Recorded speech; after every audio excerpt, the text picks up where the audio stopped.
வாழை சாகுபடி பண்ணிட்டு இருக்கீங்களா? அப்போ உங்களுக்கான வீடியோ தான் இது. இந்த வீடியோவில் வாழை சாகுபடியில் வரக்கூடிய பூச்சி நோய் தாக்குதலை கண்ட்ரோல் பண்ணுறதுக்கான மேலாண்மை முறைகளை பற்றி பார்க்கலாம். வாழைக்கன்று நட்ட பிறகு நம்ம அல்மைட்டியை பயன்படுத்துறது மூலமாக அடுத்தடுத்த பருவங்களில் ஏற்படக்கூடிய பூச்சி நோய் தாக்குதலை கட்டுப்படுத்திக்கலாம். ஏன்னா இதில் 11 வகையான நோய்கள் இருக்குது. அது 4 விதமான செயல்களை செய்யுது. இது உரமாகவும், பூச்சிக்கொல்லியாகவும், பூஞ்சான கொல்லியாகவும் மற்றும் பைரூக்கியாவுமே செயல்படுது. பொதுவாக வாழைன்னு எடுத்துட்டாலே சிகண்டக இலைப்புலி நோய் மற்றும் பனமா வாட நோய் தாக்குதல் தான் அதிக அளவு பாதிப்பை ஏற்படுத்துது. இந்த 2 நோய்களுமே மண் மூலமாக பரவக்கூடிய ஒரு பூஞ்சான நோயாகும். இந்த சிகண்டக இலைப்புலினால இலைகளில் ப்ரௌன் கலர் சின்ன சின்னதாக புள்ளிகள் தோன்றுது.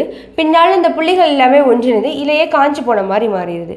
அடுத்து பனமா வாடல் நோய். இதனால அடி இலைகள் எல்லாமே மஞ்சள் நிறமாக மாறி காஞ்சி தொங்க ஆரம்பிச்சிருது. தண்டுகள்லையுமே பிளவுகள் ஏற்படுது. இதனால நமக்கு மகசூலுமே அதிக அளவு பாதிக்கப்படுது.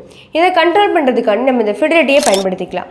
ஃபிடிலிட்டி பூஞ்சான கொல்லி. இதில் 3 வகையான நோய்கள் இருக்குது. வாழையில் பூச்சி தாக்குதல் அப்படின்னு எடுத்துட்டாலே தண்டு கூன் வண்டு, வாழை கிழங்கு துளைக்கும் கூன் வண்டு, அடுத்ததாக அஸ்வினி அதாவது ஏஃபிட்ஸ், இந்த மாதிரி பூச்சி தாக்குதல் தான் இருக்குது. இந்த தண்டு கூன் வண்டு தண்டு பகுதிகளை துளையிட்டு உள்ள இருக்க திசு பகுதிகளை சாப்பிடுது.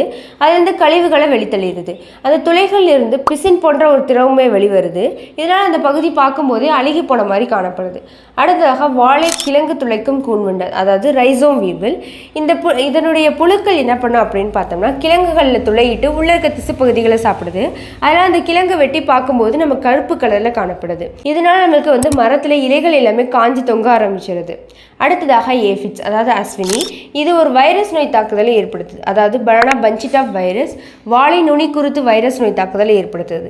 இதனால இலைகள் எல்லாமே சிறியதாகவும் நுனிப்பகுதியில் கொத்து போலவும் காணப்படுது.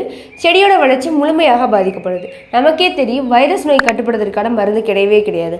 ஆனால் அந்த பூச்சியை கண்ட்ரோல் பண்ணுறதுக்கான மருந்து இருக்குது. அதுதான் இன்ஃபென்டியை பயன்படுத்தும் போது நீங்கள் அஸ்வினி அதாவது சாருஞ்சு பூச்சி மட்டும் இல்லாமல் இந்த தண்டு கூன் வண்டு, வாழை கிழங்கு கூன் வண்டு, இது போன்ற எல்லா வகையான பூச்சி தாக்குதலையும் கட்டுப்படுத்திக்கலாம். அது மட்டும் இல்லாமல் வாழையில் நூற்புழு தாக்குதலுமே ஏற்படும். அதையுமே கட்டுப்படுத்துறதுக்கு இந்த மருந்தை நம்ம பயன்படுத்திக்கலாம். ஏன் அப்படின்னு பார்த்தோம்னா இதில் பொக்கோனியஸ் விஸ்ன்னு சொல்லக்கூடிய வெட்டிசிலியம் கிளாமிடோஸ்போரியம் என்ற நுண்ணுயிர் இருக்குது.